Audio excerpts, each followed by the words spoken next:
What if the single-minded chase for a championship, the very thing we're told defines greatness, is actually destroying the legacies of NBA superstars? What if taking a shortcut to a title actually leads to a dead end? Now, Paul George, a guy once talked about as the future of the league, has become the poster child for a whole generation of players who traded loyalty for a shot at glory, and somehow ended up with neither. He's the ultimate cautionary tale for the modern NBA star. His journey of forcing trades and hopping between teams is the polar opposite of how icons like Kobe Bryant and Dirk Nowitzki built their legends. This is the story of how ring chasing completely backfired and how the old way of doing things shows us what it really means to be a legend in this league. To really get the tragedy of Paul George, you have to get inside his head right now. When he was asked recently about maybe signing with a rebuilding team like the Charlotte Hornets, George was brutally honest. He said, "I'm not picking Charlotte just because there's no winning culture there. My career is over with if I go there." Yeah. Do you think it's more a LaMelo thing where, because listen, if I'm a free agency, I'm not picking Charlotte just because there's no winning culture there alone. Right. Regardless, Charlotte is an amazing city. Yes. Would love to play for it because of the city. Like, I could see myself living there, but in terms of a basketball standpoint, I'm not going out. Like, my career over with if I go there. That's not just him taking a shot at a struggling team. It's a window into the mind of a player who knows the clock is ticking loudly. At 34 years old and now on his fourth team, the Philadelphia 76ers, George isn't building for the future anymore. He's desperately trying to salvage the present. After a disappointing and injury-riddled season with Philly, where he only played 41 games, his focus is singular. Win now, no matter what it costs. His career path looks like a travel itinerary of contenders, a homegrown superstar in Indiana, a star in Oklahoma City, a hopeful savior in Los Angeles with the Clippers, and now a veteran hired gun in Philadelphia. On paper, every move made sense for him. Each trade was designed to put him in a better spot to finally get his hands on a Larry O'Brien trophy. But this whole journey has come at a huge cost. George isn't a villain here. He's just a product of his time, an era that celebrates players' empowerment and tells its stars the only way to prove you're great is to force your way onto a team that's already built to win. That's the LeBron James road, which also ruined his legacy, as up until he left the Cavs for the Heat, everyone looked at him as an underdog and really loved him. Then he took the easy route, and we know the rest. Now let's get back to PG. The foundation Paul George left behind in Indiana might have been the only one strong enough to build a real, lasting legacy on. To see where it all went wrong, you have to rewind to 2017. That's when Paul George was in Indiana and playing basketball for them. He was the smoothest player to put on a Pacers jersey since Reggie Miller, a two-way monster who went toe-to-toe with LeBron's Miami Heat in back-to-back Eastern Conference Finals. He was their guy, the heart of their franchise, the hero who battled back from that horrific leg injury. The Pacers had just given him a max contract, betting their entire future on him. But behind the scenes, George was getting restless. He thought the front office wasn't trying hard enough, that they were happy just being good instead of trying to be great. He even claimed he had another superstar, the best power forward in the league at the time, Anthony Davis, ready to team up with him in Indy. But when the front office told him that as a small market team they just couldn't make that kind of a move, George had heard enough. As he put it, "I called my agent like, man, get me up out of here. They don't want to win."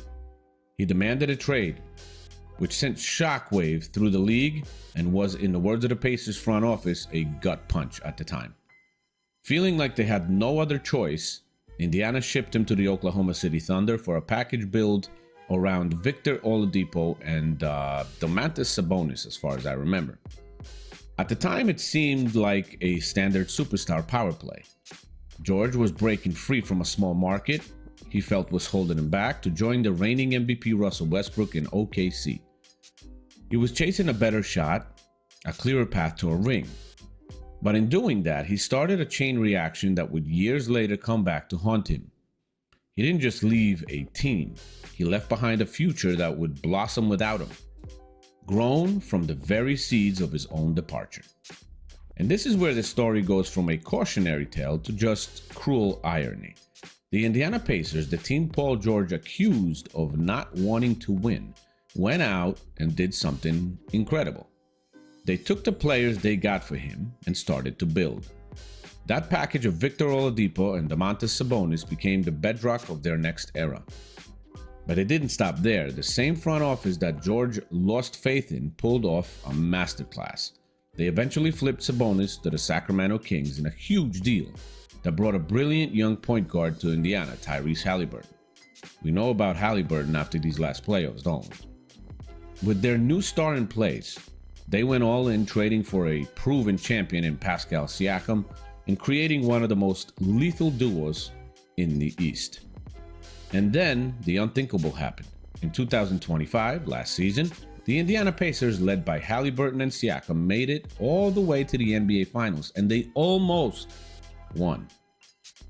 The team he walked out on, the organization he said wasn't ambitious enough, reached the biggest stage in basketball while he was at home watching from the sidelines after another failed season. The exact criticism he threw at them was proven completely, spectacularly wrong. It wasn't that the Pacers didn't have a winning culture, it was that Paul George didn't have the patience to see it through. Just think about that. Think about what if. What if he stayed? What if he had trusted the front office? He could have been the one leading that charge. That could have been his team in the finals. His legacy wouldn't be as a superstar journeyman. It would be as a franchise icon, the man who brought a championship to Indiana with his name right up to next to Reggie Miller's. Instead, the Pacers' success story is now the ghost that haunts his career, a constant reminder of the legacy he just gave away. Paul George's path is the complete opposite of how a different class of superstars handled things.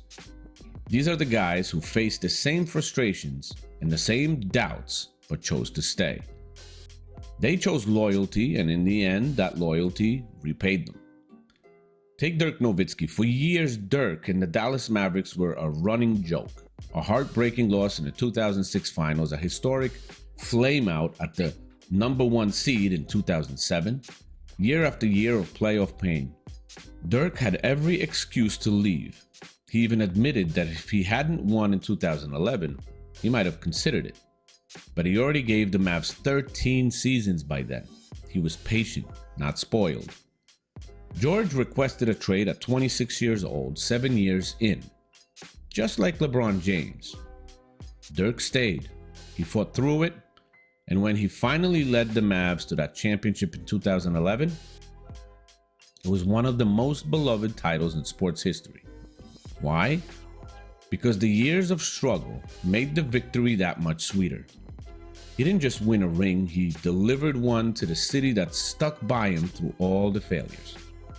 That's why there's a statue of him outside the arena. And then you have Kobe Bryant. After Shaq was traded, the Lakers were lost in the desert.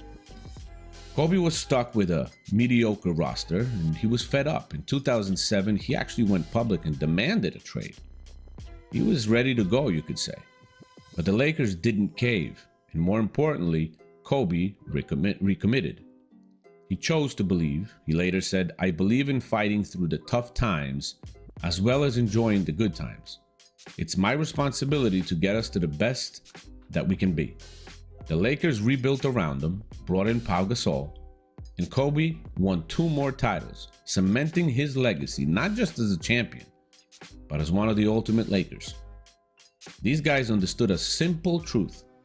A ring value is tied to your journey. Winning with the city that drafted you after years of shared struggle just means more than winning with a super team of hired guns. So what do you think? Who's another player that hurt his legacy by forcing a trade? Or on the flip side, who's a player that built an iconic legacy by staying loyal? Let me know down in the comments. Now, Paul George might be the poster child for this, but he's not the only one. He's a symptom of a much bigger trend that has changed the entire league, and a lot of fans feel like it's for the worse. George came in to the NBA season before LeBron James and his decision to chase rings. That influenced him for sure. Even Kevin Durant did it. He has 2 rings, but who really respects him the way they respect Kobe or Dirk or a Giannis? This player empowerment era has basically become an era of non-stop transactions, where long-term contracts feel more like short-term suggestions. As I said, we saw it with Kevin Durant leaving a Thunder team that was 1 game away from the finals to join the 73-9 Warriors. We see it consistently, with stars demanding trades the second things get tough, creating a league that feels more like a series of temporary alliances than one with deep, meaningful rivalries. This gets right at something that bothers so many fans. It feels like the struggle, the grind, has been devalued in some way. The story is no longer about building something special or overcoming the odds with the team that took a chance on you. Now, it's about finding the path of least resistance and getting a ring. It turns incredible legacies from epic poems into transactional resumes. It's not just about if you win, but how you win. And when a championship is won by a team that feels like it was put together in a single offseason, it can feel cheap. The player's legacy becomes less about their greatness and more about their GM's ability to stack the deck. And that brings us back to Paul George, now 34, playing for the 76ers, still chasing that ring. The window is closing fast, and the road behind him is haunted by what could have been. The ultimate crushing irony of his career is that the team he abandoned in Indiana built the finals roster using the very assets they got from his trade. He wasn't just escaping a bad situation. He was abandoning a shipyard that was fully capable of building a championship-level ship. In his relentless quest for a ring, Paul George seems to have sacrificed something much more valuable: a legacy.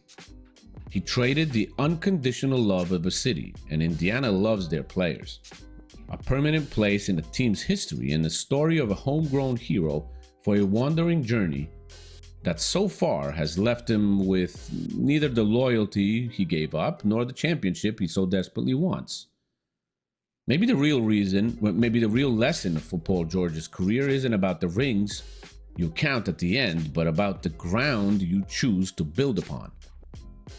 And in his search of glory, he might have bulldozed the very spot where he could have built. Lasting legacy could have been built there in Indiana. So, thank you guys for watching. Let me know what you think about the recent comments from Paul George made, and I'll see you in the next video. Thank you. Bye-bye.